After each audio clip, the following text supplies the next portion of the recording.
needs to stop. All right. Welcome, everybody. I am Lady Rain, and at the moment I am yawning my head off for absolutely no reason whatsoever. And my eyes are watering, so I'm going to say it's probably my allergies. So I'm going to keep this little tissue here in case my eyes want to water anymore. I can't see if they're watering. You know? Gracious. Right when I want to read, I get hit. Excuse me, I get hit with the yawns. Like, seriously? Seriously. The yawns. So, yeah, we are on chapter 12. We are, let's see. We were talking about Sarah Tidwell.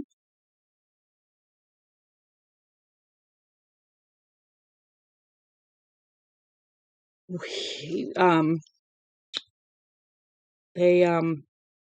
just gotten off the phone with the lawyer, and he has to go talk to Maddie DeVore, and pray she listens.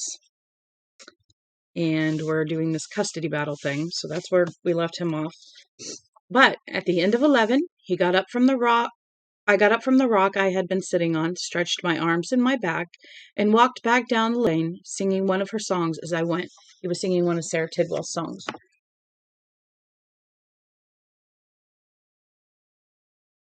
Sara Tidwell, also known as Sara Laughs, was one of the original people that lived in this community. And she was also a colored woman, and she was also a singer, and she was really good at it. So that's where that came from. You ready? Chapter 12. During my hike back down the lane to the house, I tried to think about nothing at all. My first editor used to say that 85% of what goes on in a novelist's head is none of his business. A sentiment I've never believed should be restricted to just writers. So-called higher thought is, by and large, highly overrated. When trouble comes and steps have been taken, I find it's generally better to just stand aside and let the boys in the basement do their work. That's blue-collar labor down there, non-union guys with lots of muscles and tattoos. Instinct is their specialty, and they refer problems upstairs for actual cogitation only as a last resort. He's talking of his legs when he's walking. When I tried to call Maddie DeVore, an extremely peculiar thing happened. One that had nothing at all to do with spooks as far as I could tell. Instead of an open hum line, when I pushed the cordless on button, I got silence. Then, just as I was thinking I must have left the phone in the north bedroom off the hook, I realized it wasn't complete silence. Distant as a radio transmitter, a transmission from deep space, cheerful and quacky as an animated duck, some guy with a fair amount of Brooklyn in his voice was singing. He followed her to school one day, school one day, school one day, followed her to school one day, which was against the rule. Mary had a little lamb. I opened my mouth to ask who was there, but before I could, a woman's voice said, "Hello?" She sounded perplexed and doubtful. Maddie? In my confusion, it never occurred to me to call her something more formal like Ms. or Mrs. DeVore. Nor did it seem odd that I should know who it was based on a single word, even though our only previous conversation had been relatively brief. Maybe the guys in the basement recognized the background music and made the connection to Kira.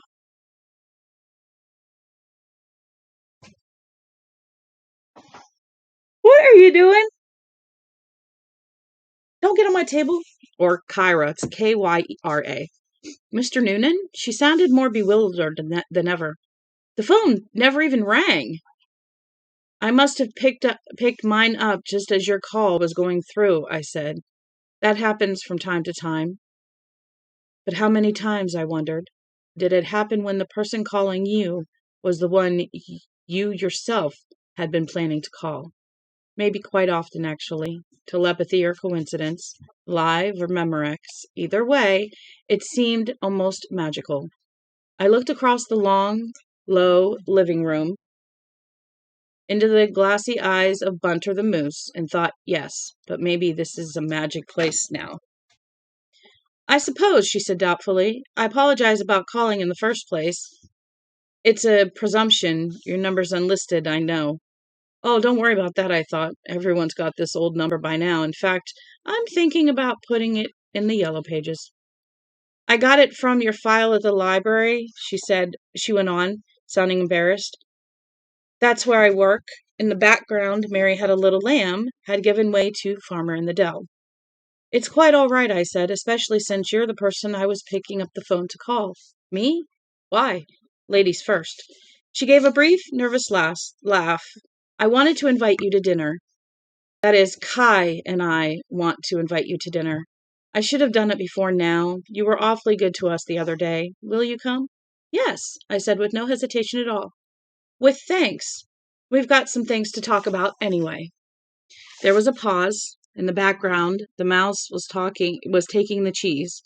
As a kid, I used to think all these things happened in a vast gray factory called the Hi-Ho Dario. Maddie, you still there? He dragged you into it, hasn't he? He's dragged you into it, hasn't he? That awful old man.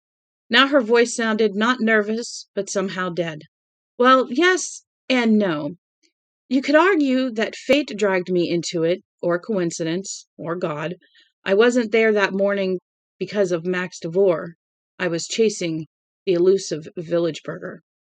She didn't laugh, but her voice brightened a little, and I was glad. People who talk in that dead, affectless way are, by and large, frightened people. Sometimes people who have been outright terrorized. I'm still sorry for dragging you into my trouble.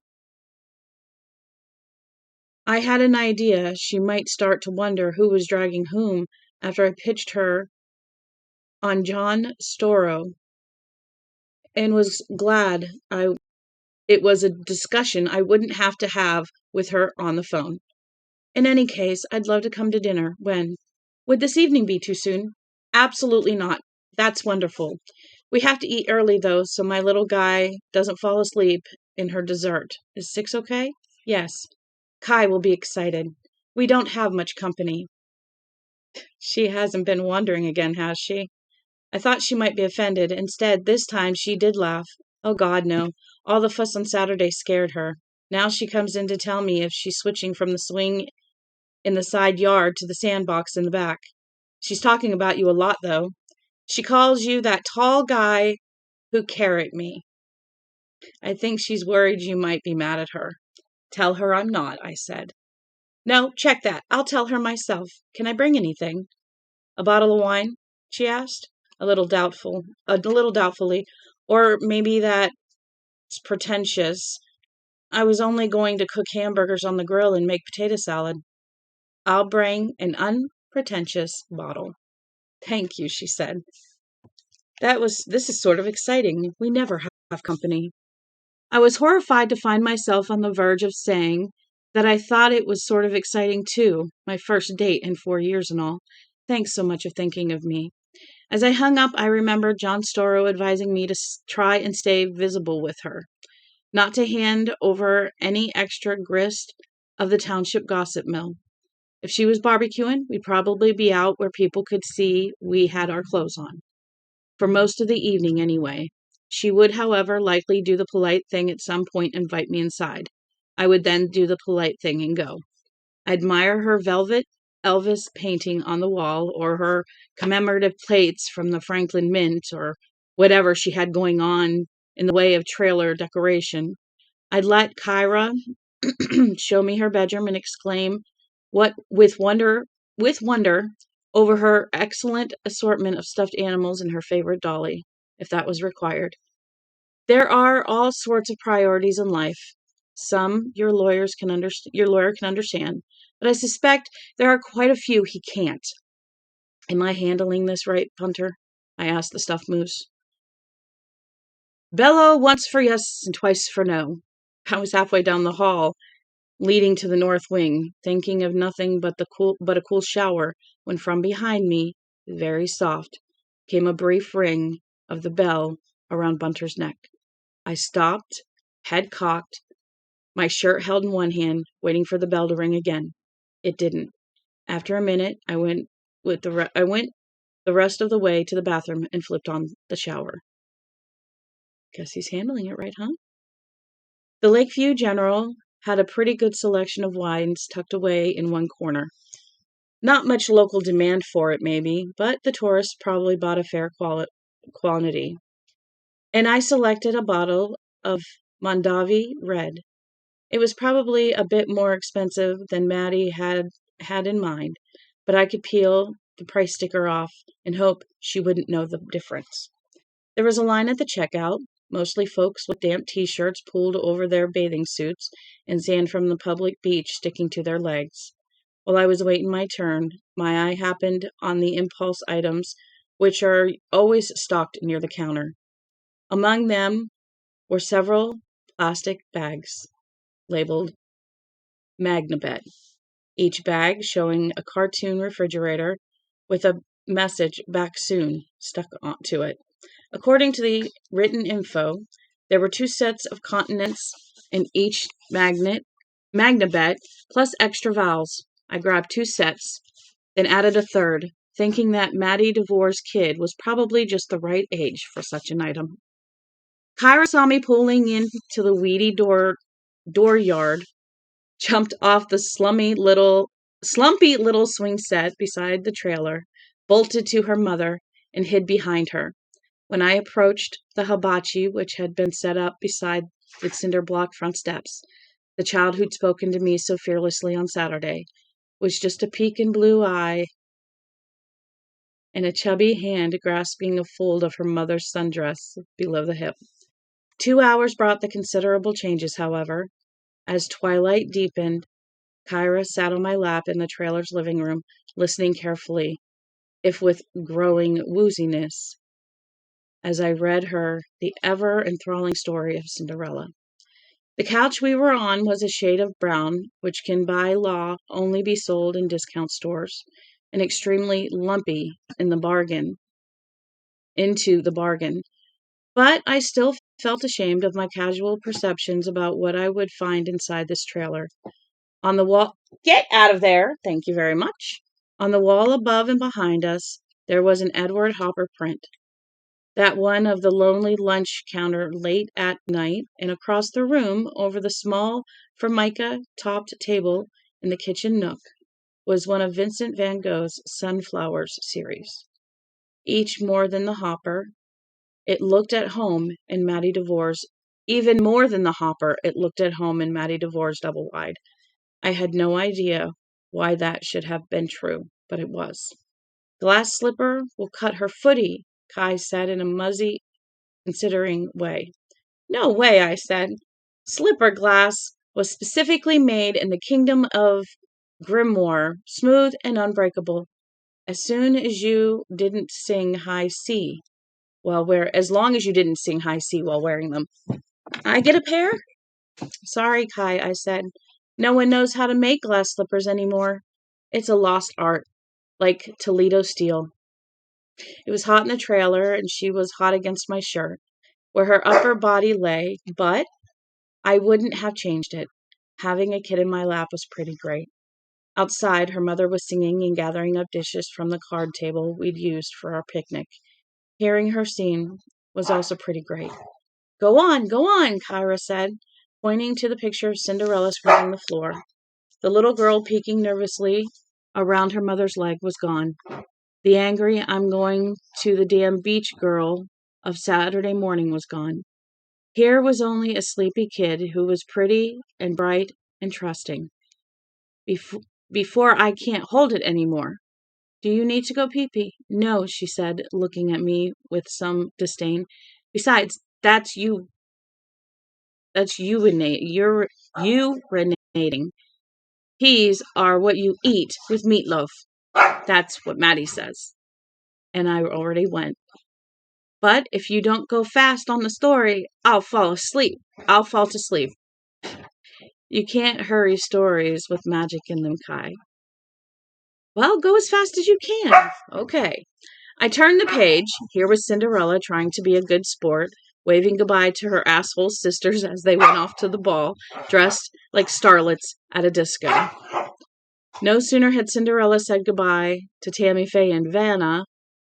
Those are the sisters' names. Or those are the sisters' names?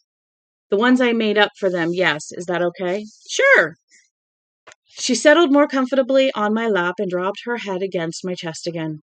No sooner had Cinderella said goodbye to Tammy Faye and Vanna than a bright light suddenly appeared in the corner of the kitchen.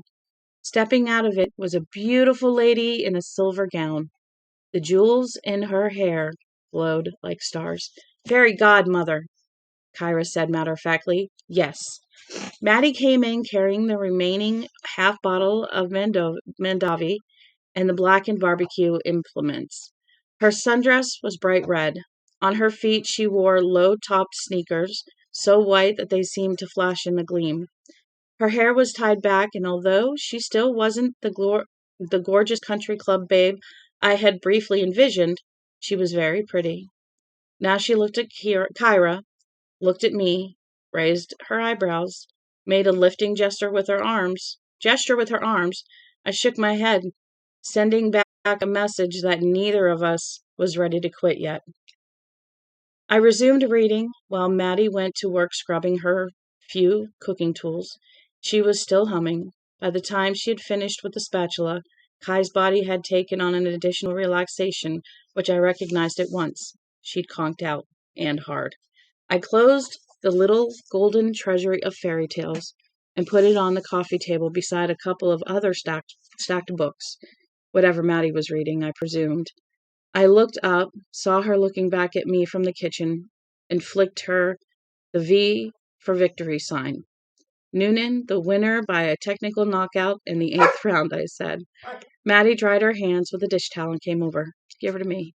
I stood up with Kyra in my arms instead. I'll carry. Where? She pointed. On the left.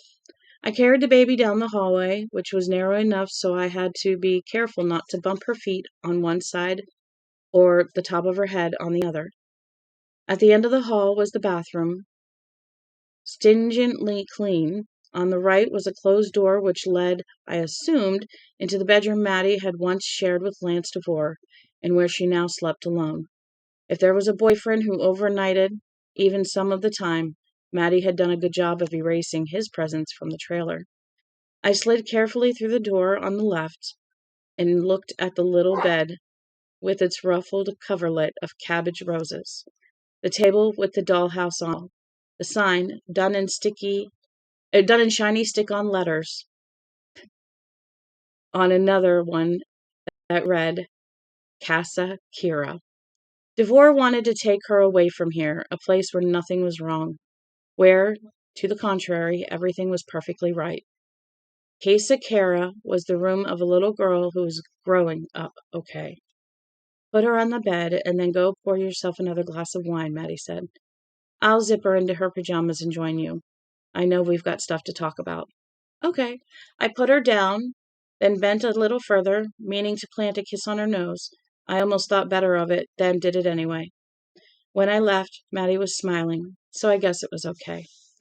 I poured myself a little more wine, walked back to the scrap of living room with it, and looked at the 2 books beside Kai's fairy tales collection. I'm always curious about what people are reading. The only better insight into them is the contents of their medicine cabinets, and rummaging through your host's drugs and nostrums is frowned upon by the better class. The books were different enough to qualify as schizoid. One, with a playing card bookmark, about 3/4 of the way through, was the paperback edition of Richard North Patterson's Silent Witness. I applauded her taste. Patterson and DeMille were probably the best of the current popular novelists.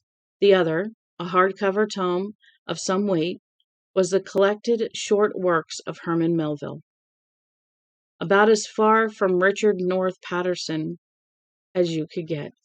According to the faded purple ink stamped on the thickness of the pages, this volume belonged to Four Lakes Community Library. That was a lovely little stone building about 5 miles south of Dark Score Lake, where Route 68 passes off the TR and into Mountain. Where Maddie worked, presumably. I opened to her bookmark, another playing card, and saw she was reading Bartleby. I don't understand that, she said from behind me, startling me so badly that I almost dropped the books. I like it. It's a good enough story, but I haven't the slightest idea what it means. The other one now, I've even figured out who did it. It's a strange pair to read in tandem, I said, putting them back down. The Patterson I'm reading for pleasure, Maddie said. She went into the kitchen, looked briefly, and with some longing, I thought, at the bottle of wine, then opened the fridge and took out a picture of Kool-Aid. On the fridge door were words her daughter had already assembled from her Magnabet bag. Kai and Maddie and Ho-Ho. Santa Claus, I presumed. Well, I'm reading them both for pleasure, I guess, but we're due to discuss Bartleby in this little group I'm part of. We meet Thursday nights at the library. I've still got about 10 pages to go. A reader circle? Uh-huh. Mrs. Briggs leads. She formed it long before I was born. She's the head librarian of Four Lakes, you know. I do. Linda Briggs is my caretaker's sister-in-law. Maddie smiled. Small world, isn't it? No, it's a big world, but a small town. She started to lean back against the counter with her glass of Kool-Aid, then thought better of it. Why don't we go outside and sit? That way anyone passing can see that we're still dressed and that we don't have anything on inside out. I looked at her, startled. She looked back with a kind of cynical good humor. It wasn't an expression that looked particularly at home on her face. I may only be 22, but I'm not stupid, she said. He's watching me, I know it, and you probably do too. On another night, I might be tempted to say fuck him if he can't take a joke, but it's cooler out there and the smoke from the hibachi will keep the most of the bugs away. Have I shocked you? If so, I'm sorry. You haven't, she said a little. No need to apologize.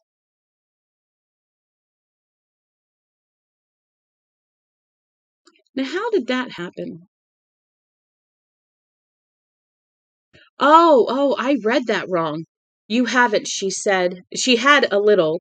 No need to apologize. So she had shocked him, but he didn't want to tell her that. For some reason, I thought she said it, and then I was confused. Okay. We carried our drinks down the not quite steady cinder block steps and sat side by side in a couple of lawn chairs. To the left of us, the coals in the hibachi glowed soft rose in the growing gloom. Maddie leaned back, placed the cold curve of her glass briefly against her forehead, then drank most of what was left, the ice cubes sliding against her teeth with a click and a rattle. Crickets hummed in the woods behind the trailer and across the road. Farther up Highway 68, I could see the bright white fluorescence over the gas island at the Lake View General. The seat of my chair was a little baggy, the interwoven straps a little frayed, but the old girl canted pretty severely to the left, but there was still no place I'd rather have been sitting just then. This evening had turned out to be had turned out to be a quiet little miracle. At least, so far. We still had John Storrow to get to. I'm glad you came on a Tuesday, she said. Tuesday nights are hard for me. I'm always thinking of the ball game down at Warrington's. The guys'll be picking up the gear by now. The bats and bases and catchers' masks and putting it back in the storage cabinet behind home plate. Drinking their last beers and smoking their last cigarettes. That's where I met my husband, you know. I'm sure you've been told all that by now. I couldn't see her face clearly, but I could hear the faint tinge of bitterness which had crept into her voice, and guessed she was still wearing the cynical expression. It was too old for her, but I thought she'd come by it honestly enough. Although if she didn't watch out, it would take root and grow. I heard a version from Bill, yes, Lindy's brother-in-law. Oh, yeah? Our store is on retail. You can get it at the store or the village cafe or at the old Blabbermouth's garage, which my father-in-law rescued from Western Savings, by the way. He stepped in just before the bank could foreclose. Now, Dickie Brooks and his cronies think Max DeVore is walking, talking Jesus. I hope you get a fairer version from Mr. Dean than you got from the all-purpose. Than you'd get at the all-purpose. You must have, or you wouldn't have risked eating hamburgers with Jezebel. Wow. I wanted to get away from that if I could. Her anger was understandable but useless. Of course, it was easier for me to see that. It wasn't my kid who had been turned into a handkerchief tied at the center of a tug-of-war rope. They still play softball at Warrington's, even though DeVore bought the place? Yes, indeed. He goes down to the field in his motorized wheelchair every Tuesday evening and watches. There are other things he's done since he came back here that came here that are just attempts to buy the town's good opinion. But I think he genuinely loves the softball games. The Whitmore woman goes too, brings an extra oxygen tank along in a little red wheelbarrow with a white wall tire on the front. She keeps the fielder's mitt in there too, in case any foul pops come up over the backstop to where he sits. He caught one near the start of the season, I heard, and got a standing O from the players and the folks who come to watch. Going to the games puts him in touch with his son, you think? Maddie smiled grimly. I don't think Lance so much as crosses his mind. Not when he's at the ball field. They play hard at Warrington's.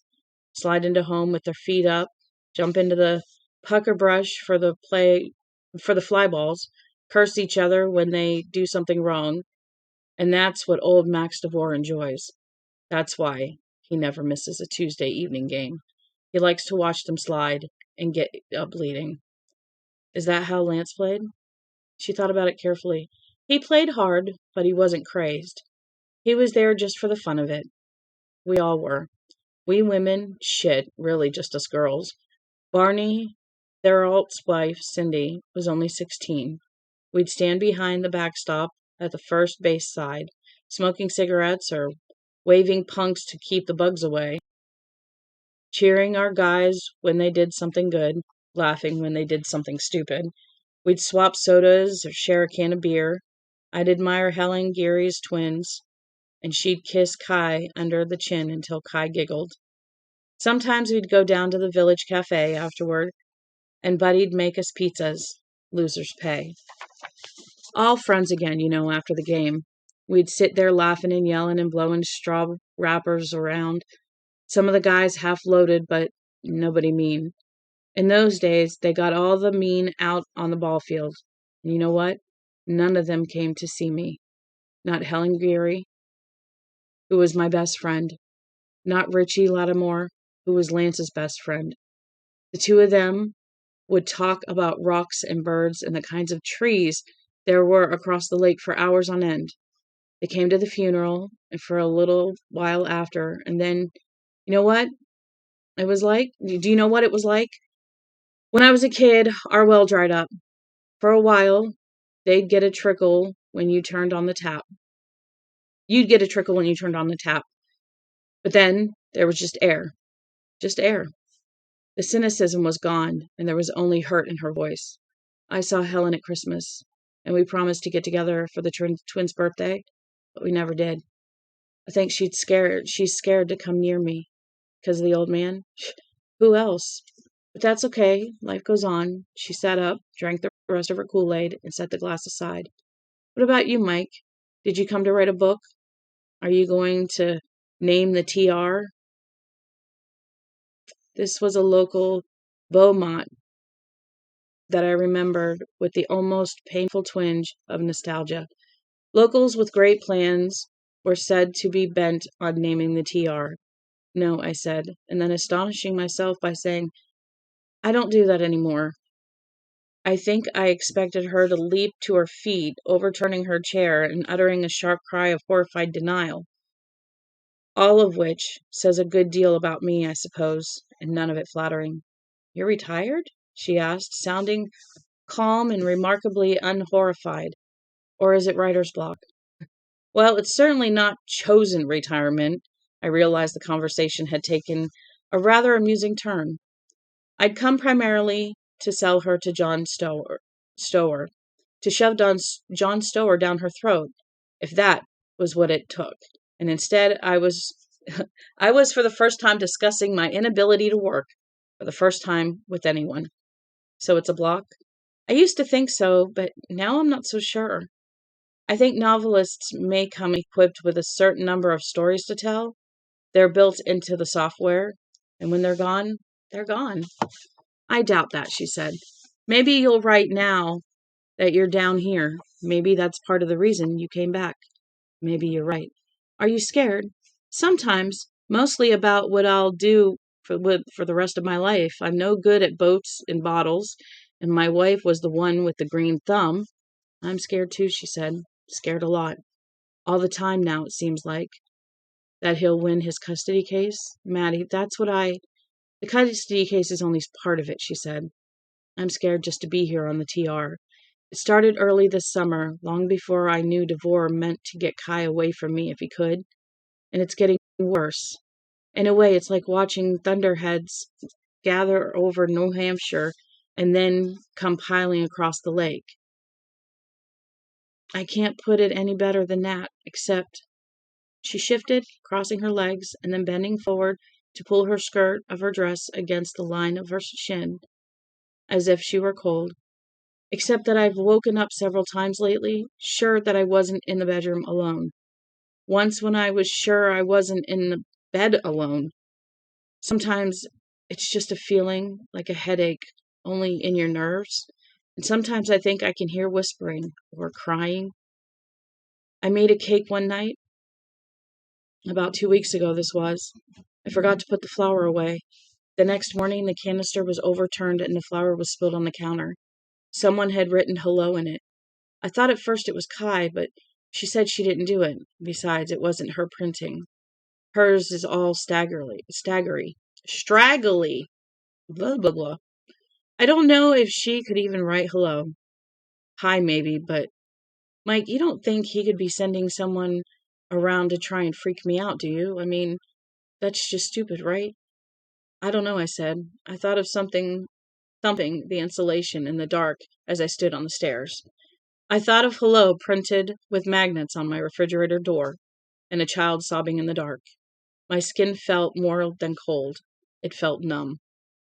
A headache in the nerves. That was good.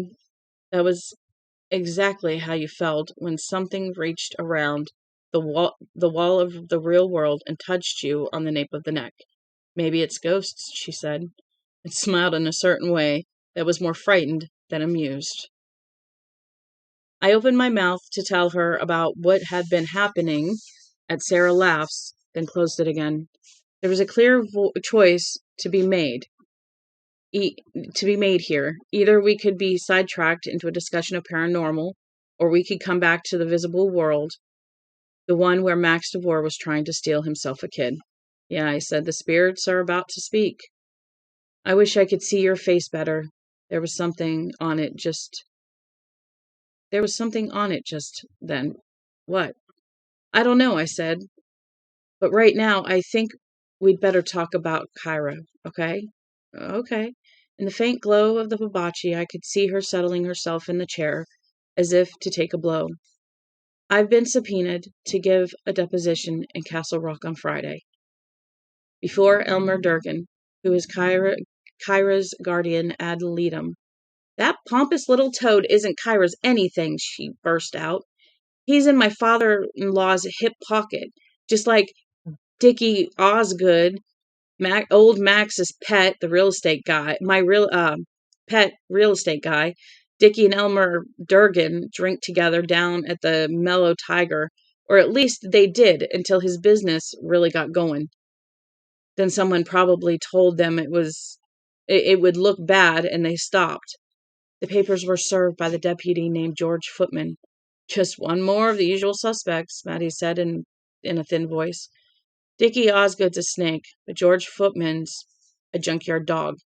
He's been suspended off the cops twice. Once more, and he can work for Max DeVore full time. Well, he scared me.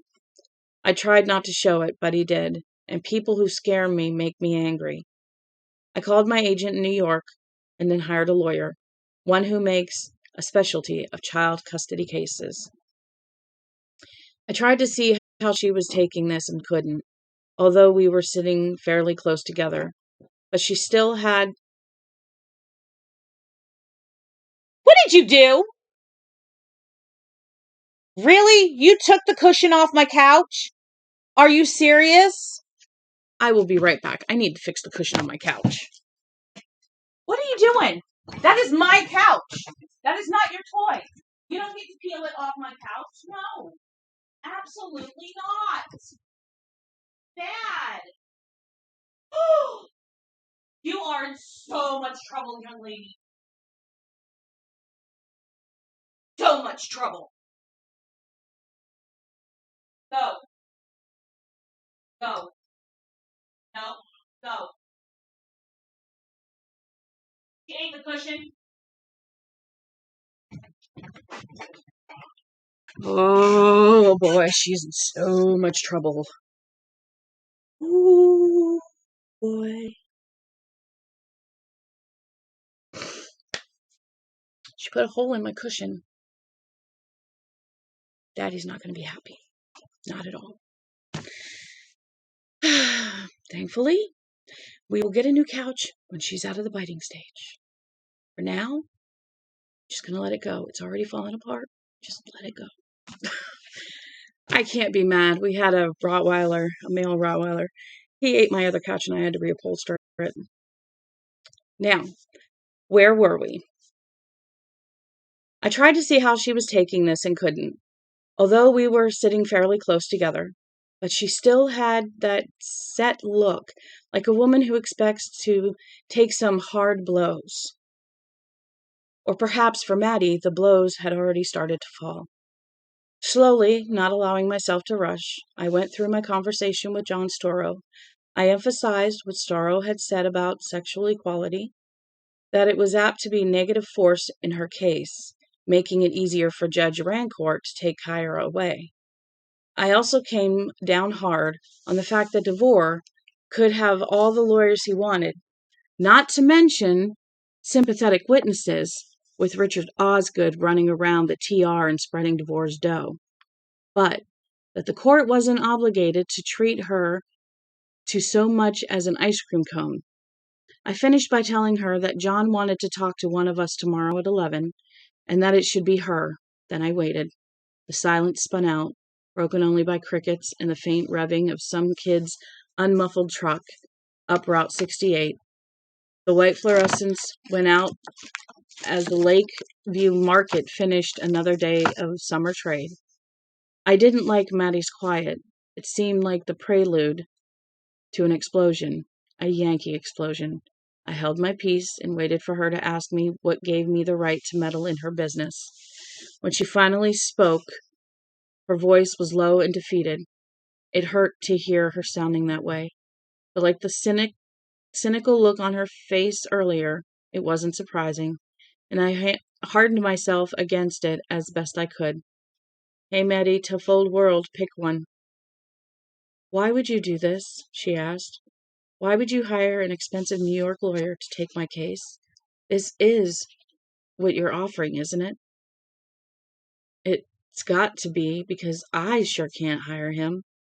I got $30,000 insurance money when Lance died, and was lucky to get that. It was a policy he bought from one of his Warrington's friends, almost as a joke. But without it, I would have lost the trailer last winter.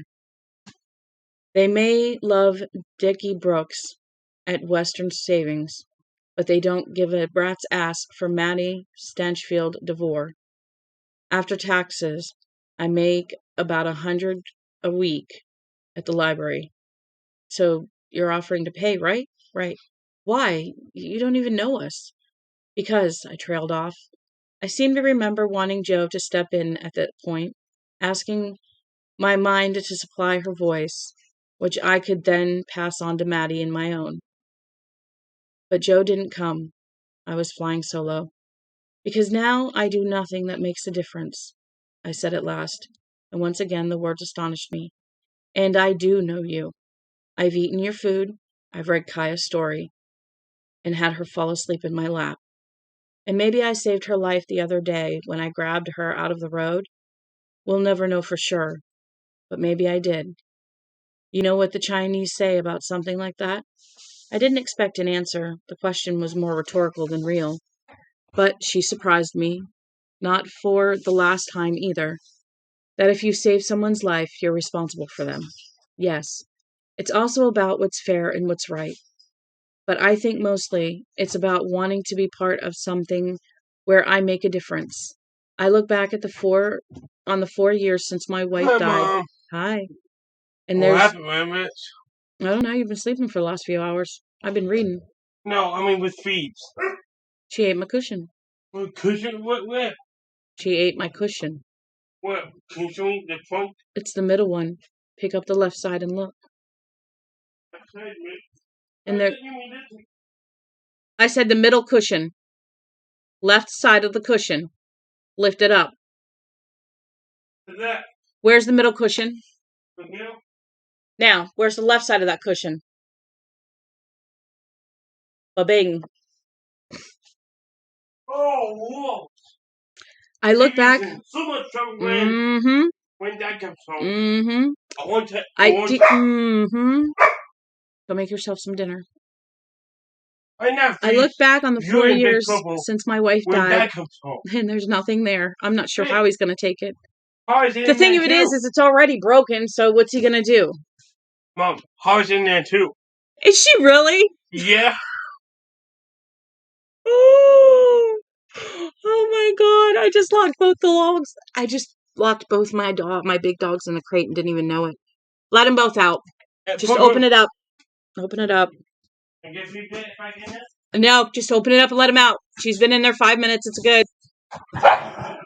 I cannot believe I did that. I didn't even know my Roddy was in there, and her daughter just went in there too, and that explains why she didn't want to go in. All right. Again, I look back on the 4 years since my wife died, and there's nothing there. Not even a book where Marjorie, the shy typist, meets a handsome stranger. She sat thinking this over, watching as a fully loaded pulp truck snored past on the highway. Its headlights glaring and its load of logs swaying from side to side. Excuse me, I get the hiccups. Like the hips of an overweight woman. Don't you root for us, she said at last. She spoke in a low, unexpectedly fierce voice. Don't you root for us like he roots for his team of the week down at the softball field. I need help and I know it. But I won't have that. I can't have that. We're not a game, Kai and me. You understand? What? Cookies? No, not until Dad gets home. Yeah, that's fine. Perfectly. You know what people in town will say, don't you? Yes. I'm a lucky girl, don't you think?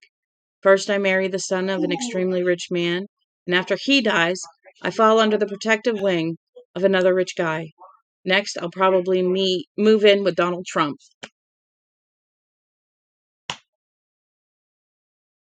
That is funny. There we go. Cut it out. I'd probably believe it myself if I were on the other side. But I wonder if anyone notices that Lucky Maddie is still living in the Mod Air trailer and can't afford health insurance.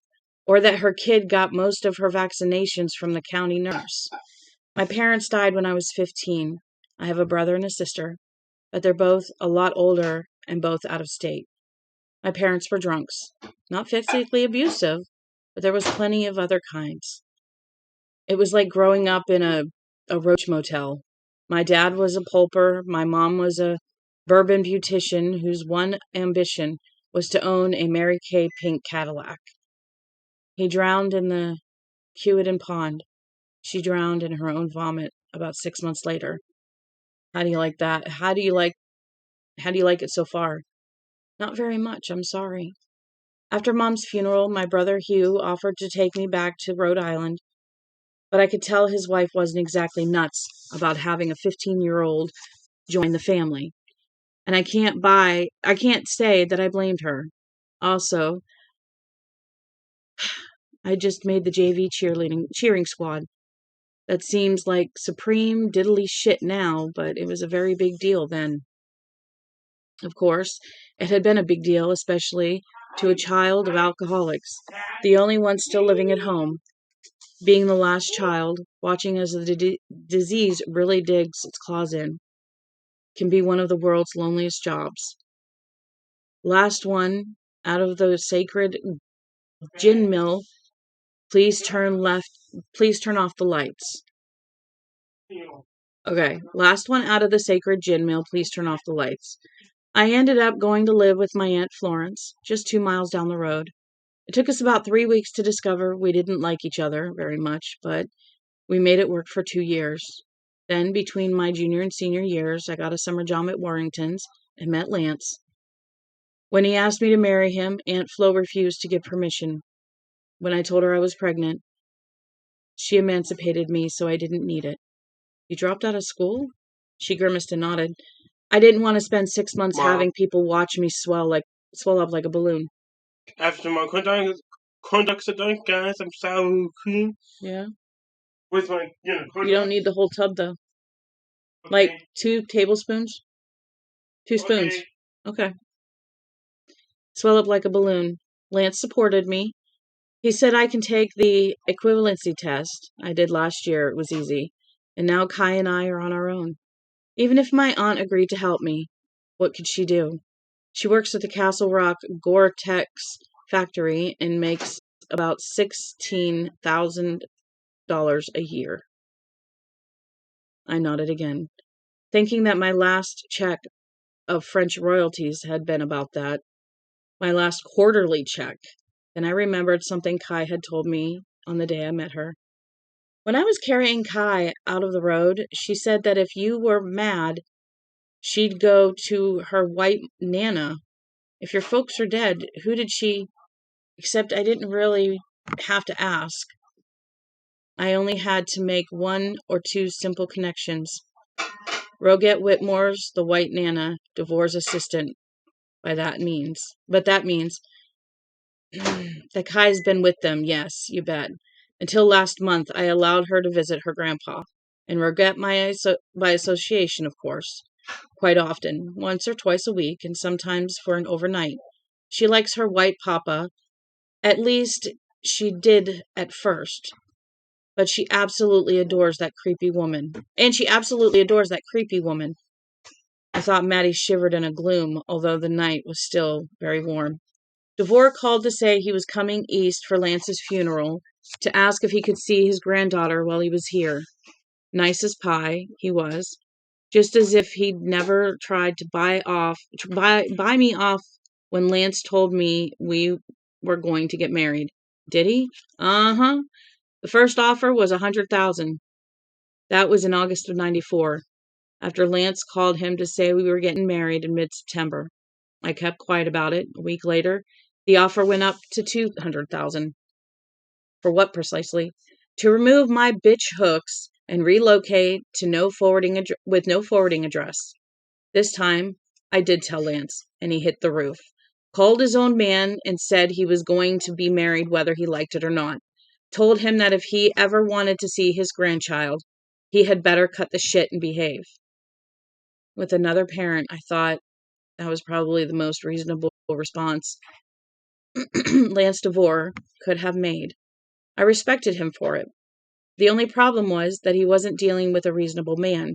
He was dealing with a fellow who, as a child, had stolen Scooter Larrabee's new sled. These offers were made by DeVore himself over the telephone, both when Lance wasn't around.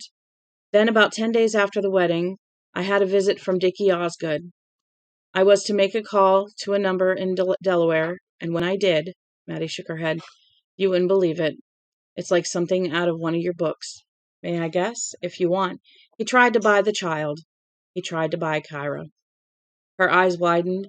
A scantling moon had come up, and I could see that light of surprise well enough. How much? I asked. I'm curious.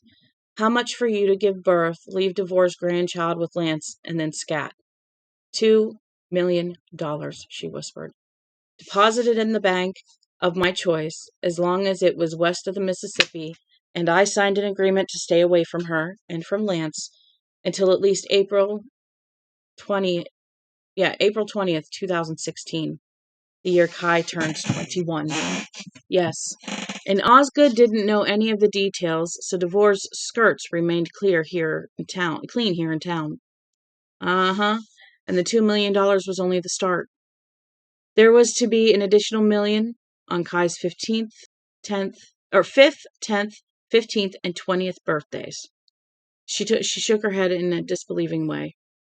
The linoleum keeps bubbling up in the kitchen. The shower head keeps falling into the tub. And the whole damn rig cants to the east these days. But I could have been the $6 million woman. Did you ever consider taking the offer, Maddie? I wondered.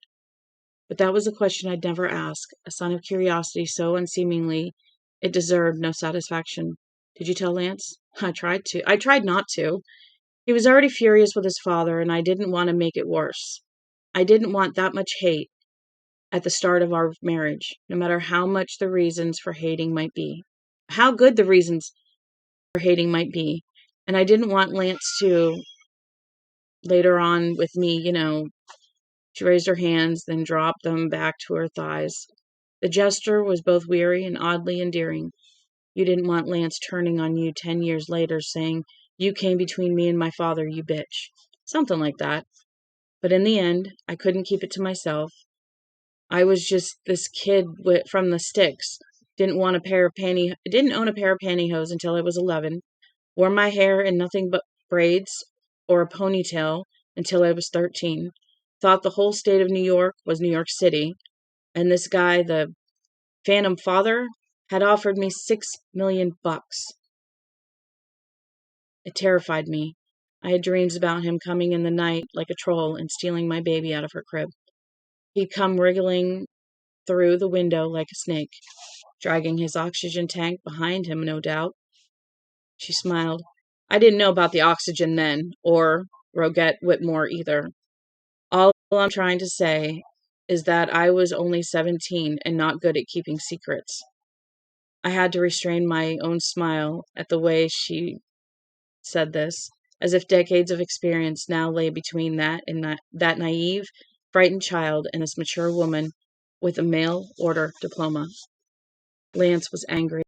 So angry he replied to his father by email instead of calling. He stuttered, and the more upset he was, the worse his stutter became. A phone conversation would have been impossible. Now at last I thought I had a clear picture. Lance Devore had written his father an unthinkable letter. Please bring them in. Unthinkable, that was. If you happen to be Max Devore. The letter said that Lance didn't want to hear from his father again, and Maddie didn't either. He wouldn't be welcome in their home. The Maudair trailer wasn't quite the humble woodcutter's cottage of the Brothers Grimm tale, but it was close enough for kissing. He wouldn't be welcome to visit following the birth of their baby, and if he had the gall to send the child a present, and then or later it would be returned. Stay out of my life, Dad. This time you've gone too far to forgive. Please go get them. All right.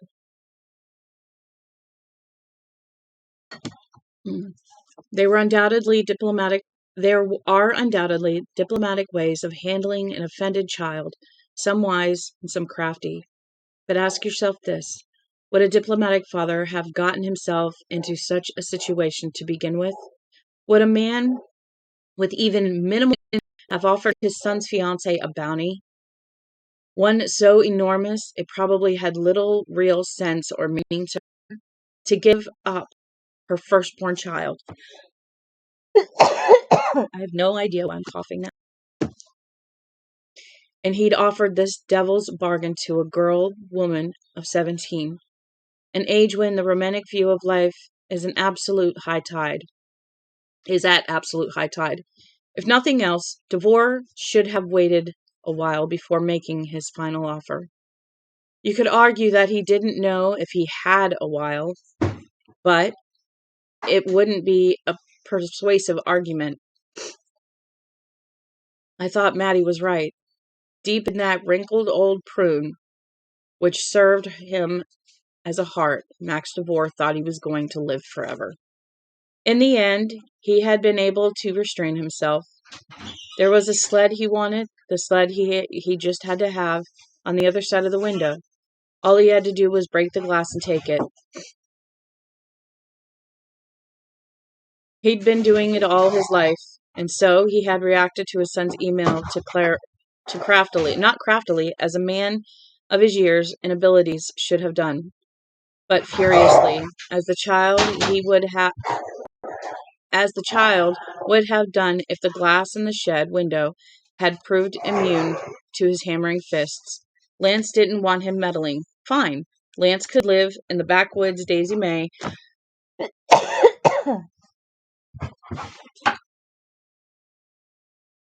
with the backwoods Daisy May in a tent or a trailer or a goddamn cow barn. He would give up the cushy surveying job as well and find real employment. See how the other half lived.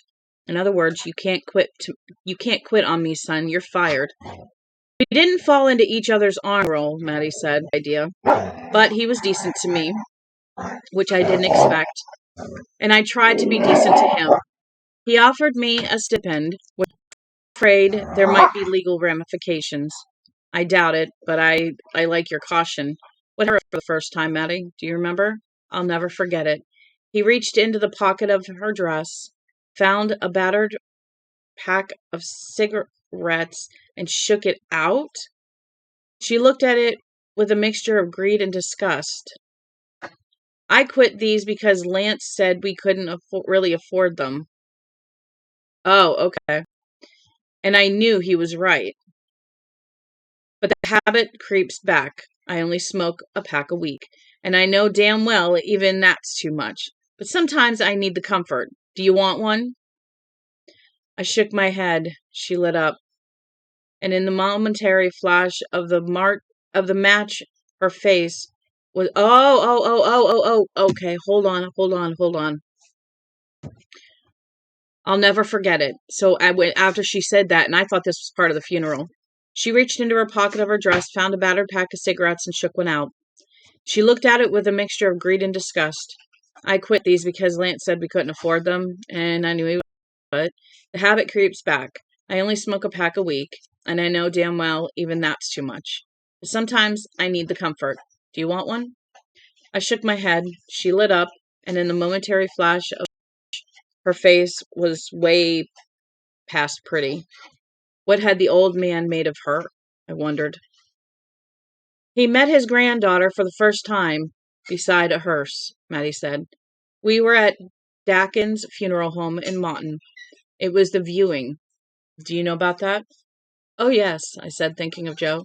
The casket was closed, but they still called it a viewing. Weird. I came out to have a cigarette, and I told Kai to sit in the funeral parlor steps so she wouldn't get the smoke. And I went a little way down the walk. This big gray limo pulled up. I'd never seen anything like it before, except on TV. I knew who it was right away. I put my cigarette back in her purse and told Kai to come. She toddled down the walk and took hold of my hand. The limo door opened, and Roget Whitmore got out. She had an oxygen mask, and he didn't need it.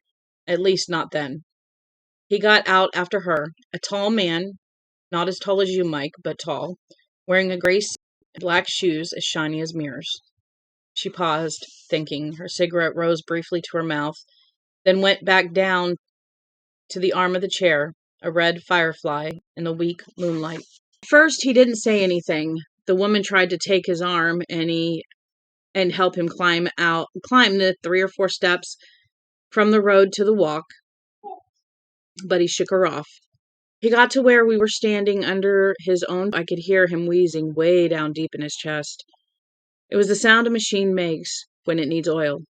I don't know how much he could walk now, but probably not much. Those few steps pretty well did him in. And that was almost a year ago. He looked at me for a second or two, then bent forward with his big, bony, old hands on his knees. He looked at Kyra and then looked up, and she looked at him. Yes, I could see it, except not in color. Not in an image like a photograph. I saw it as a woodcut. Just one. Get down, thank you. Just one more harsh illustration from Grimm's fairy tales. The little girl looks up wide-eyed at the rich old man, once a boy who went triumphantly sliding on a stolen sled, now on the other end of his life, and just one more bag of bones. In my imagination, Kai was wearing a hooded jacket and Devor's grandpa mask was slightly askew, allowing me to see the tufted wolf pelt beneath. What big eyes you have, Grandpa. What a big nose you have, Grandpa. What big teeth you have, too. He picked her up. I don't know how much effort it cost him, but he did. And the oddest thing, Kai let herself be picked up. He was a complete stranger to her, and old people always seem to scare little children. But she let him pick her up. Do you know who I am? He asked. He asked her. She shook her head, but the way she was looking at him, it was as if she almost knew. Do you think that's possible? Yes. I'm your grandpa. And I almost grabbed her back, Mike, because I had this crazy idea, I don't know, that he was going to eat her up. Her cigarette paused in front of her mouth. Her eyes were round. How do you know that? How can you know that? Because in my mind's eye, it looks like a fairy tale. Little Red Riding Hood and the old gray wolf. What did he do then? Ate her up with his eyes. Since then, he's taught her to play checkers in Candyland and box dots. She's only 3, but he's taught her to add and subtract. She has her own room at Warrington's and her own little computer in it. And God knows what he's taught her to do with that. But that first time, he only looked at her. It was the hungriest look I'd ever seen in my life. As she looked back, it couldn't have been more than 10 or 20 seconds, but it seemed like forever. Then he tried to hand her back to me. He'd used up all his strength, though, and if I hadn't been right there to take her, I think he would have dropped her on the cement walk. He staggered a little, and Rogette Whitmore put an arm around him. That was when he took the oxygen mask from her. There was a little air bottle attached to it on an elastic, and put it over. A couple of deep breaths, and he seemed more or less all right again. He gave it back to Rogette and really seemed to see me for the first time. He said, I've been a fool, haven't I? I said, Yes, sir, I think you have. He gave me a look very black when I said that. I think if he'd been 5 years younger, he might have hit me for it. But he hasn't, and he didn't. No, he said, I want to go inside. Will you help me to do that? I said I would. We went to the mortuary steps with Rogette on one side of him, me on the other, and Kyra walking along behind. I felt sort of like a harem girl. It wasn't a very nice feeling. When we got into the vestibule, he sat down to catch his breath and took a little more oxygen. Rogette turned to Kyra. I think that woman's got a scary face. It reminds me of some painting or other. The Cry, the one by Munch. I'm pretty sure that's the one. She dropped her cigarette. She'd smoked it all the way down to the filter and stepped on it, grinding it into the bony, rock-riddled ground with one white sneaker. But Kai wasn't scared of her a bit. Not then, not later. She bent down to Kyra and said, What rhymes with lady? And Kyra said, Shady, right off. Even at 2, she loved rhymes. Roget reached into her purse and brought out a Hershey's Kiss. Kai looked at me to see if she had permission, and I said, "All right, but just one. And I don't want to see it. I don't want to see any of it on your dress." Kai popped it in her mouth and smiled at Roget as if they'd been friends since forever. Then Devore had his breath back, but he looked tired. The most tired man I'd ever seen. He reminded me of something in the Bible about how in the days of our old age, we say we have no problem or no pleasure in them.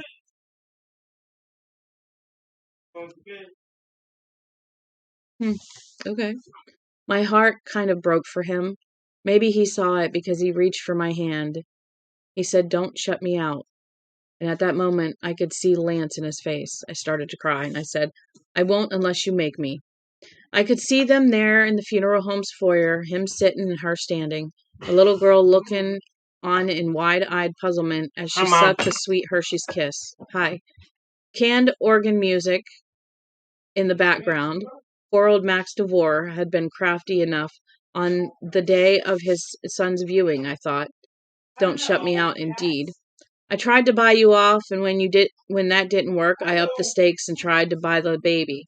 When that also failed, I told my son that you and he and my grandchild could choke on the dirt of your own decision. In a way, I'm the reason he was where he was when he fell and broke his neck. But don't shut me out. Maddie, I'm a poor old geezer, so don't shut me out. I was stupid, wasn't I? You expected him to be better than he was.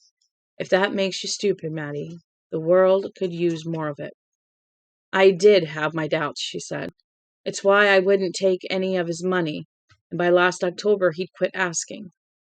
But I let him see her. I suppose, yeah, part of it was the idea but I honestly didn't think about that so much.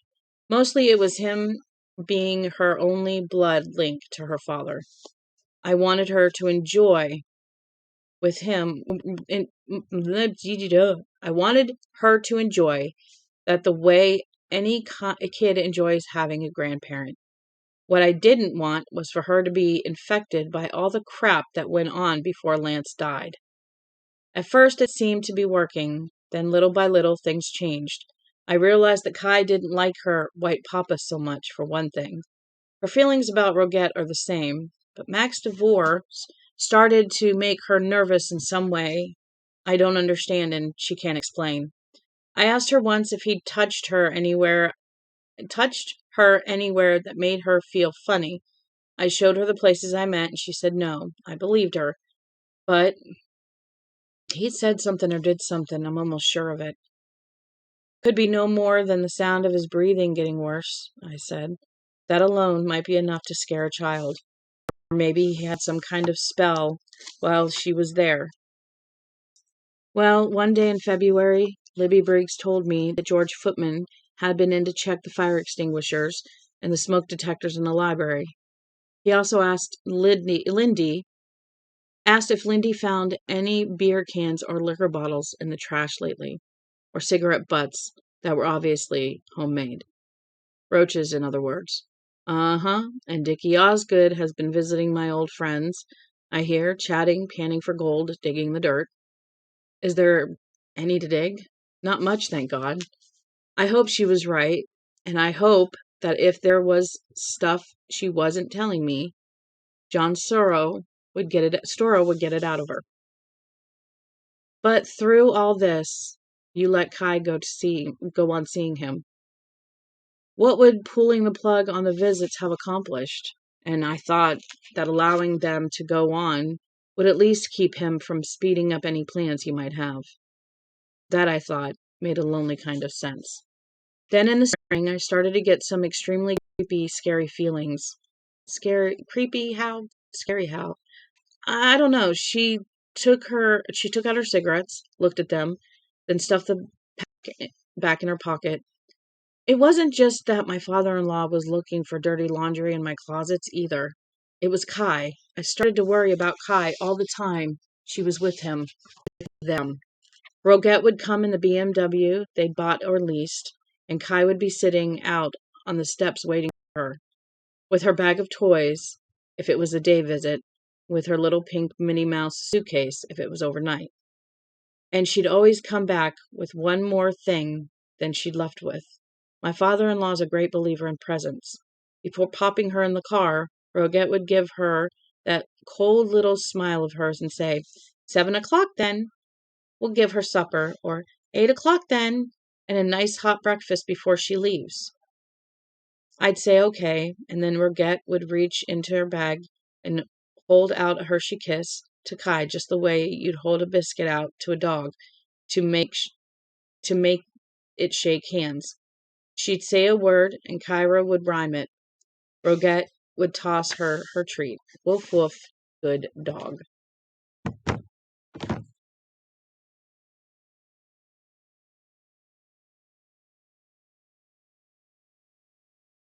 Oy. This is a longer chapter than I thought. I mean, holy cow.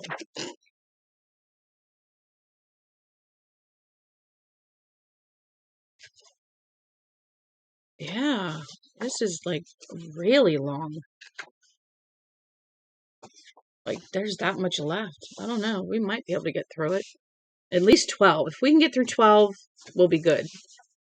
I always used to think, and off they'd go. Woof, woof, good dog, I used to think, and off they'd go. Come 7 in the evening or 8 in the morning, the BMW would pull right where your car's parked now. You could set your clock by the woman, but I got worried that they might get tired of the legal process and just snatch her. This seemed to me a reasonable concern. So reasonable I could hardly believe Maddie had ever let her little girl go to the old man in the first place.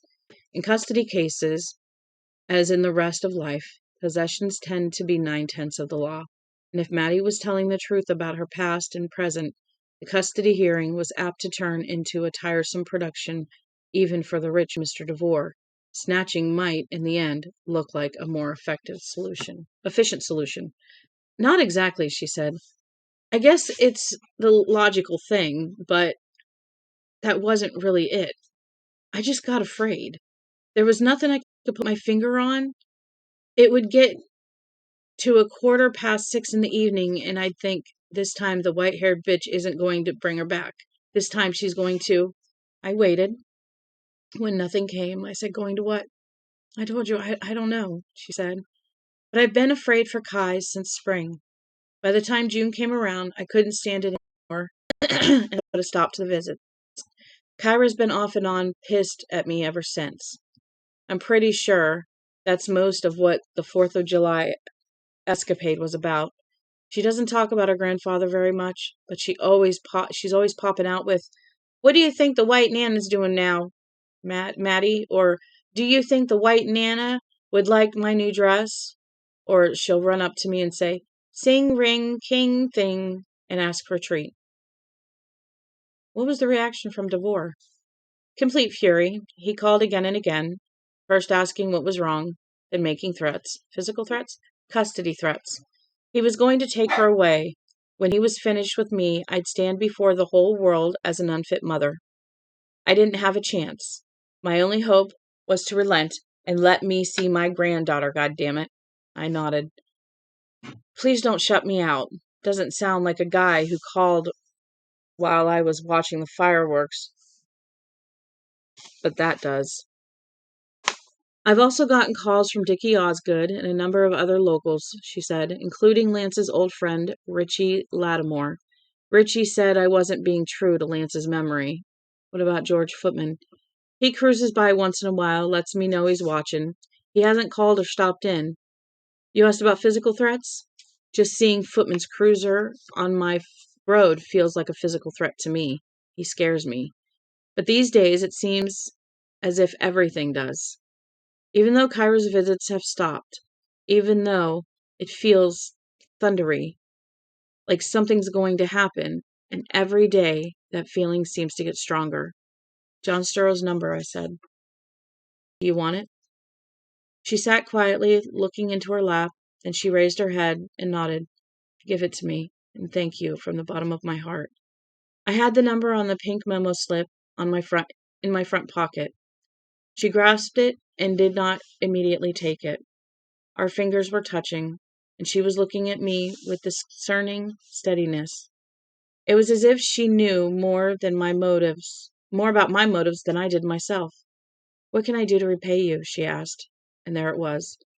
Tell Storrow everything you've told me. I let go of the pink slip and stood up. That'll do just fine. And now I must get along. Will you call and tell me how you made out with him? Of course. We walked to my car. I turned to her when we got there. For a moment I thought she was going to put her arms around me and hug me, a thank you gesture that might have led anywhere in our current mood. So heightened it was almost melodramatic. But it was a melodramatic situation, a fairy tale where there's good and bad, and a lot of repressed sex running under both. Then headlights appeared over the brow of the hill where the market stood and swept past the all-purpose garage. They moved toward us, brightening. Maddie stood back and actually put her hands behind her again. But the moment had passed, too. If there had been a moment. Thanks for dinner, I said. It was wonderful. Thanks for the lawyer. I'm sure he'll be wonderful too, she said, and we both laughed. The electricity went out of the air. He spoke of you once, Devore. I looked at her in surprise. I'm amazed he even knew who I was. Before this, I mean. He knows, all right. He spoke of you with what I think was genuine affection. Hot Phoebe! Phoebe! Phoebe! She's trying to play. You're kidding me. He must be. I'm not. He said that your great-grandfather and his great-grandfather worked the same camps and were neighbors when they were in the woods. I think he said not far from where Boyd's Marina is now. They shit in the same pit, is the way he put it. Charming, huh? He said he guessed that if a couple of loggers from the TR could produce millionaires, the system was working the way it was supposed to. Be right back. Excuse you!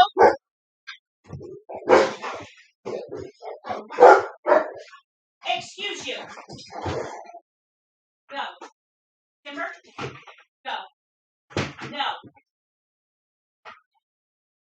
Phoebe? Bed. Bed. You're gonna lay down and calm down.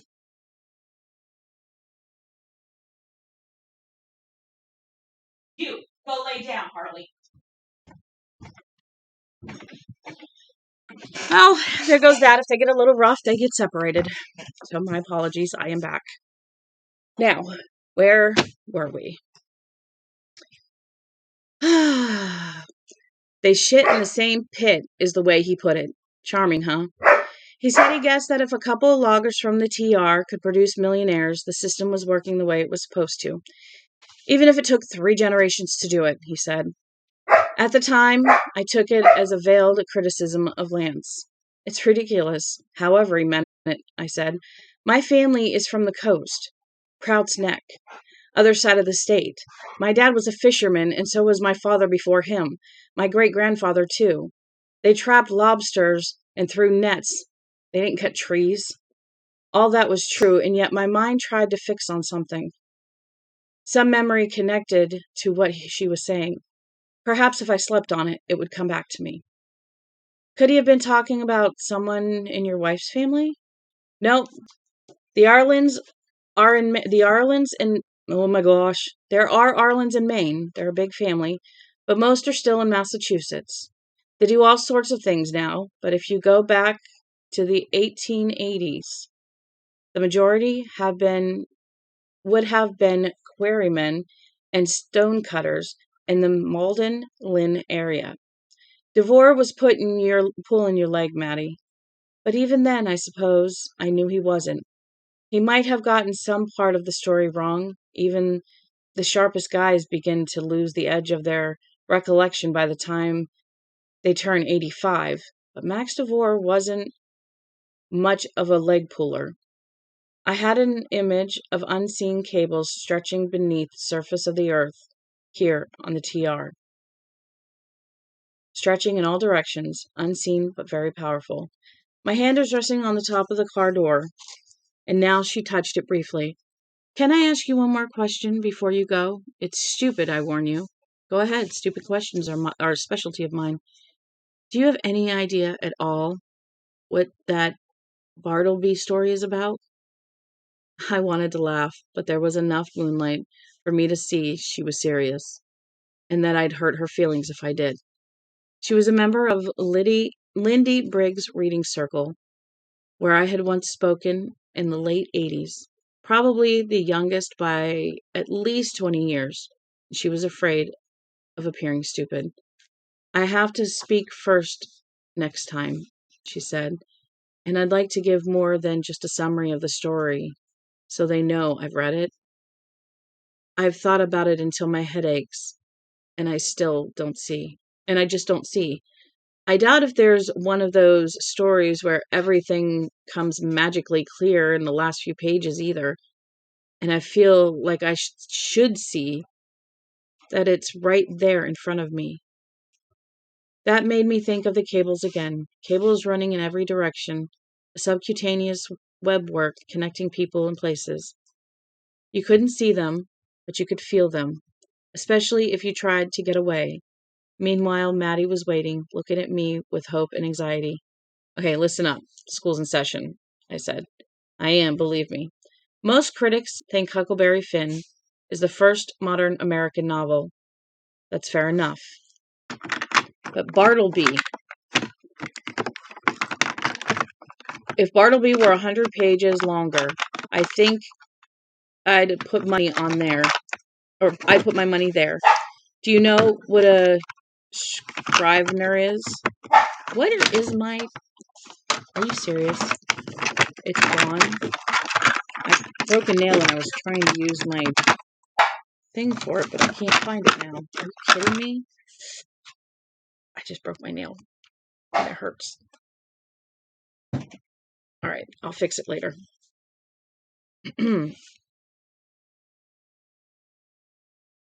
I think I'd put my money there. Do you know what a Scrivener was? A secretary? That's $2,000. A copyist. Sort of like Bob Cratchit in a Christmas Carol, only Dickens gives Bob a past and a family life. Medville gives Bartleby neither. He's the first existential character in American fiction, a guy with no ties to, a couple loggers who could produce millionaires. They shit in the same pot. Mike, what? Are you okay? Sure. I focused my mind the best I could. Bartleby is tied to life only by work. In that way, he's a 20th century American type. Not much different from Sloane Wilson's guy in the gray flannel suit, or, in the darker version, Michael Corleone in The Godfather. But then Bartleby begins to question even work, the god of middle-class American males. She looked more excited. No, Timber, and I thought it was a shame she'd missed her last year of high school. For her, and also for her teachers. That's why she starts saying, I prefer not to. Yes, think of Bartleby as a hot air balloon. Only one rope still tethers him to the earth, and that rope is his scrivening. He can measure the rot in that last rope by the steadily increasing number of things Bartleby prefers not to do. Or we can measure, excuse me. Finally, the rope breaks, and Bartleby floats away. It's a goddamn disturbing story, isn't it? One night I dreamed about him, she said. I opened the trailer door, and there he was, sitting on the steps in his old black suit. Thin, not much hair, I said. Will you move, please? I have to go out and hang the clothes now. And he did. I prefer not to. Yes, I guess you could call it disturbing. Then it still works, I said, and got in my car. Call me. Tell me how it goes. with John Storrow. I will. And anything I can do to repay you, just ask. Just ask? How young did you have to be? How beautifully ignorant to issue that kind of blank check? My window was opened. I reached through it and squeezed her hand. She squeezed back and hard. You miss your wife a lot, don't you? She asked. It shows? Sometimes. She was no longer squeezing, but she was still holding my hand. When you were reading to Kai, you looked both happy and sad at the same time. I only saw her once, my wife. That is enough, Timber! You want it up there? You're staying up there. He's on the steps like a little brat. I only saw her once, your wife, and I thought she was very beautiful. I had been thinking about the touch of our hands, concentrating on that. That is enough! Now I forgot about it entirely. When did you see her, and where? Do you remember? She smiled as if those were very silly questions. I remember. It was at the ball field, on the night I met my husband. Very slowly I withdrew my hand from hers. So far as I knew, neither Joe and I had been near TR 90 all that summer of 94. But what I knew was apparently wrong. Joe had been down on a Tuesday in early July. She had even gone to the softball game. Are you sure it was Joe? I asked. Maddie was looking off toward the road. It wasn't my wife she was thinking about. I would bet the house and a lot on it, either house, either lot. It was Lance. Maybe that was good. If she was thinking about him, she probably wouldn't look too closely at me, and I didn't think I had much control of my expression just then. She might have seen more on my face than I wanted to show. Yes, she said. I was standing with Jenna McCoy and Helen Geary. This was after Lance helped me with the keg of beer and I got stuck in the mud, and then asked if I was going for pizza with the rest of them after the game. And Jenna said, Look, it's Mrs. Noonan. And Helen said, She's the writer's wife, Maddie. Isn't that a cool blouse? The blouse was all covered with blue roses. I remembered it very well. Joe liked it because it was a joke. There are no blue roses. Not in nature. Not in cultivation. Once, when she was wearing it, she had thrown her arms extravagantly around my neck, swooned her hips forward against mine, and cried that she was my blue rose, and I must stroke her until she turned pink. Remembering that hurt, and badly. She was over on the third base side, behind the chicken wire screen, Maddie said, with some guy who was wearing an old brown jacket with patches on the elbows. They were laughing together over something, and then she turned her head a little and looked right at me. She was quiet for a moment, standing there beside the car in her red dress. She raised her hair off the back of her neck, held it, and then let it drop again, right at me, really seeing me. And she had a look about her. She'd just been laughing, and then this look was sad somehow. It was as if she knew me. Then the guy put his arm around her waist, and they walked away. Silence except for crickets and the far-off drone of a truck. Maddie only stood there for a moment, as if dreaming with her eyes open, and when she felt something and looked back, at me. Is something wrong? No, except for, who was the guy with the arm around my wife? She laughed a little uncertainly. Well, I doubt if he was her boyfriend, you know. He was quite a bit older, 50 at least. So what, I thought. I myself was 40. But it didn't mean I had missed the way Maddie moved inside her dress, or lifted her hair from the nape of her neck. I mean, you're kidding, right? Let's see. Okay. I don't really know. There's a lot of things I don't know these days, it seems. But the lady's dead in any case. How can it matter? So how can it matter? Maddie was looking distressed. If I put my foot in something, Mike, I'm sorry. Who was the man? Do you know? She shook her head. I thought he was a summer person. There was a feeling about him. Maybe just because he was wearing a jacket on a hot summer evening. But if he wasn't staying at Warrington's. I knew most of them. And they walked off together? Yes, sounding reluctant. Toward the parking lot? Yes, more reluctant still. And this time she was lying. I knew it with a queer certainty that went far beyond intuition. It was almost like mind reading. I reached through the window and took her hand again.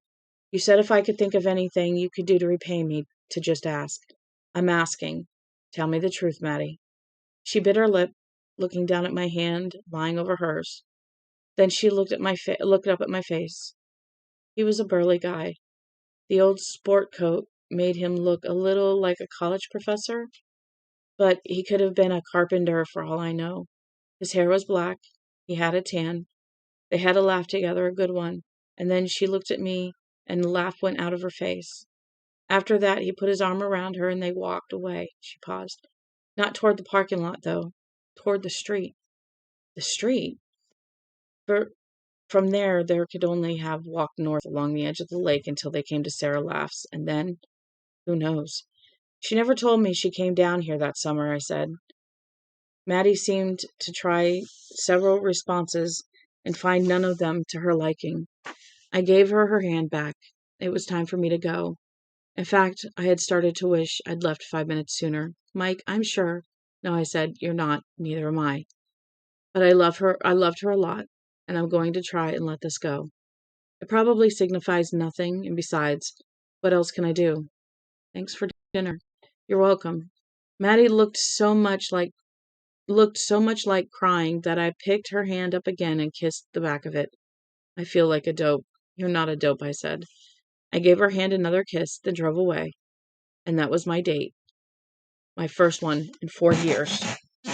Driving home, I thought of an old saying about how one person can never truly know another. It's easy to give that idea lip service, but it's a jolt, as horrible and unexpected as severe air turbulence on a previously calm airline flight. Blah, blah, blah. To discover it's a literal fact in one's life. I kept remembering our visit to the fertility doc after we'd been trying to make a baby for almost 2 years with no success.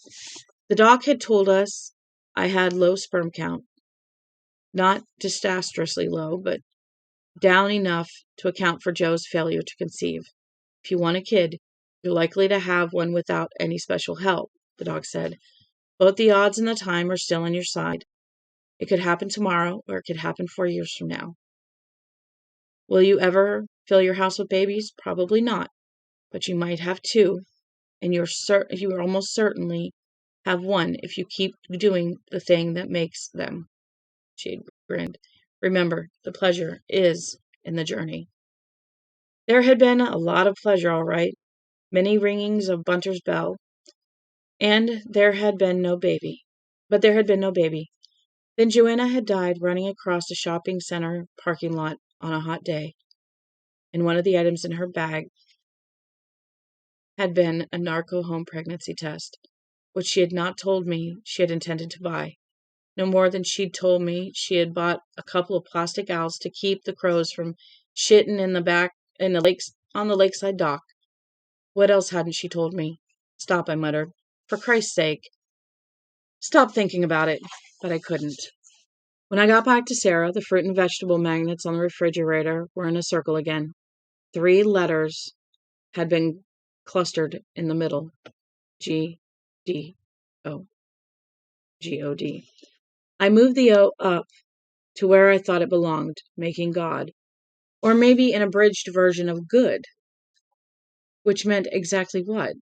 I could speculate about that, but I prefer not to. I told the empty house. I looked at Bunter the moose, willing the bell around its moth-eaten neck to ring. When it didn't, I opened my 2 new Magnabet packages and stuck the letters on the fridge door, spreading them out. Then I went down to the north wing, undressed, and brushed my teeth. As I barred my fangs for the mirror in a sudsy cartoon scrawl, I considered calling Ward Hankins again tomorrow morning. I would tell him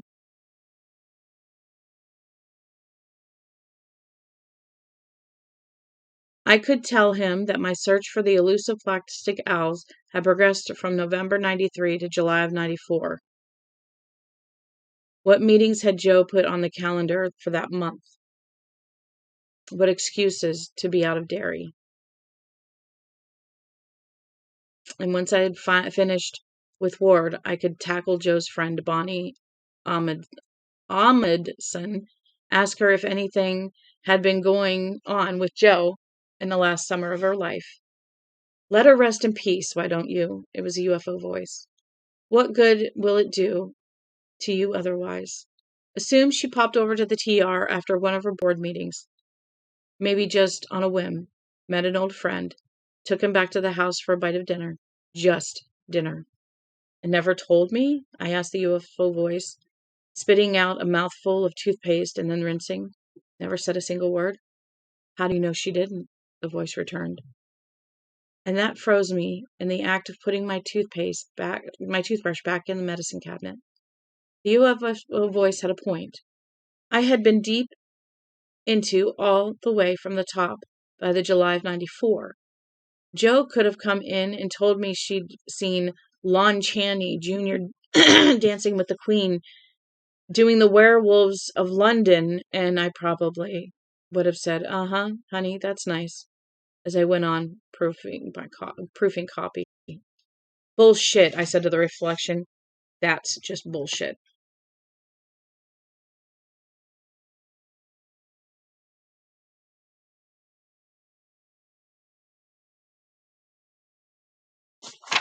Okay. Except it wasn't. When I was really driving on a book, I more or less fell out of the world. Other than a quick scan of the sports pages, I didn't even read the newspaper. So yes, it was possible that Joe had told me that she'd run over to the TR after a board meeting in Lewiston or Freeport. It was possible that she'd told me she'd run into an old friend, perhaps another student from the photography seminar she'd attended at Bates in 91. And it was possible she told me they'd had dinner together on our deck, eating black trumpet mushrooms she'd picked herself as the sun went down. It was possible she told me these things. She told me these things, and I hadn't registered a word of what she was saying. And did I really think I'd get anything I could trust out of Bonnie Amundsen? She'd been Joe's friend, not mine, and Bonnie might feel the statute of limitations hadn't run on any secrets my wife had told her. The bottom line was as simple as it was brutal. Joe was 4 years dead. Best to love her and let all troubled questions lapse. I took a final mouthful of water directly from the tap, swished it around in my mouth, and spat it out. When I returned to the kitchen to set the coffee maker for 7 a.m., I saw a new message in the new circle of magnets. It read, "Blue Rose, liar, ha ha." I looked at it for a second or two, wondering what had put it there and why, wondering if it was true. I stretched out a hand and scattered all the letters far and wide. Then I went to bed. All right. That was a long chapter 12. Like, holy cow. Yeah, that was really long. Like, holy cow. That was over, what, 34 pages? That was a long chapter. But we are going to stop there for now because I have to go to the store. My puppies need food. Yes, chapters can be very long. The chapters started out shorter. So if they're too long, if we are reading for over an hour to an hour and a half, I'm probably going to do just one chapter. If I read under an hour, I'll probably throw in another chapter. So, I do apologize. A lot of times I don't see the chat until I'm done reading because I'm so into it. And I know, like I said, I'm not the best reader, but I enjoy reading so much. And this chapter, wow, we learned a lot. Like, a hell of a lot. So now we have a lot of questions. A lot of questions. So I will once again, I need to really find out if this Discord is the same. Each one of my things, when it comes to